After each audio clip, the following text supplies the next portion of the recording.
Hey gorgeous, it's Denise here from luckybitch.com, and today we're talking about something that's kind of sucky but inevitable in business.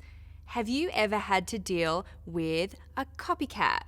Now, this could be someone who just blatantly copies you, or it could be kind of a bit subtle and you're not sure if it's happening or if you're going crazy. However it happens, it can really derail your confidence, and I know that it worries a lot of entrepreneurs really more than it should. In fact, you could be so worried about it happening in the future that you're even resisting putting your stuff out there, which is no good at all. So, let's deal with this pesky copycat fear right now so you can get on with being awesome.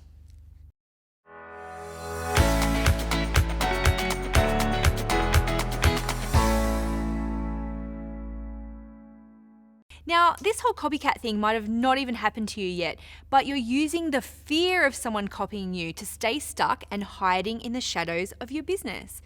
Lots of entrepreneurs kind of do this idea hoarding thing because they're so scared that people will steal their stuff. And chances are it's not really going to happen a lot, but I've seen people keep their ideas hidden for years just to kind of keep them safe from copycats. And all that means is that they don't get to share them with the world, they don't get any recognition for them, and this is the key, don't get to make any money from their ideas at all.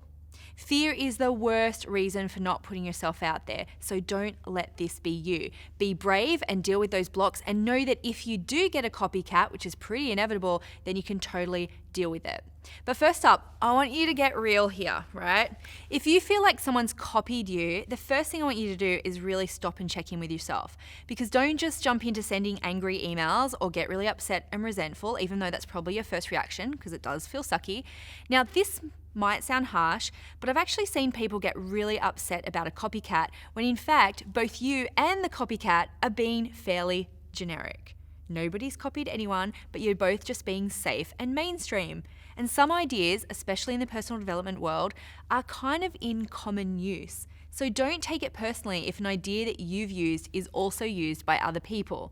The solution here is to put more of you in your business. Nobody can steal your story, so if you're putting your heart into your business and your truth, then it makes it harder and more obvious if someone tries to steal your stuff. But if it's undeniable that someone has stolen your unique product or idea and is selling it as their own, then you do need to take action. The first thing you can do is just to gather all your evidence, screenshot their website, whatever they've been doing, social media posts or whatever, and save any emails that you've exchanged. And you can even use the Google Wayback Machine to see how old their website is as well. That's the Google Wayback Machine. And then you can check your records to see if they've been on your newsletter list and maybe if they've brought any of your products. I even had a cheeky copycat buy and then refund my program in the same day, and then she launched a virtually identical program months later. Okay, then what do? You can get legal on them. Now, the best way to do this is to outsource it to someone else so you can stay kind of emotionally uninvolved in the whole process. Your legal person will probably send them a cease and desist letter. It wouldn't cost you very much money to get it done, but that could be enough to get them to stop completely. And if it's not, well, then that legal person will be able to advise you on the next steps. But you can stay calm, look after your energy, and take advice from the pros because they know how to deal with it. Because honestly, in business, it does happen a lot, and you don't have to do this alone. But the biggest thing is, don't be discouraged. Treat this experience as just a business rite of passage, just like getting your first hater, yay! So whether you've just had your first copycat or you've had lots of them over the years, it really is a sign that you're working in your business. You're putting yourself out there and making an impression. And in fact, reframe it as a business milestone and celebrate it rather than get shitty about it. Then just get on with doing your work and focus on the next step. If you give the copycats energy and it only brings you down, they're going to win.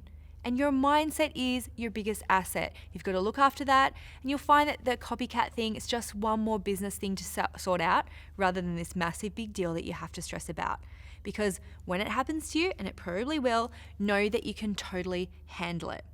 Now, if you freak out about having awkward conversations in your business, I've actually got a really great free resource for you, and it goes through how to deal with situations that might feel a bit awkward, like dealing with late clients, defaulting payments, or other boundary stuff that you can enforce without feeling like a bitch. Now you can get a copy of that free ebook at luckybitch.com/boundaries. There's lots of scripts in there and it's going to make it really easy for you to have some of those potentially awkward conversations. Now, gorgeous, don't worry about those pesky copycats because it's your time and you're ready for the next step.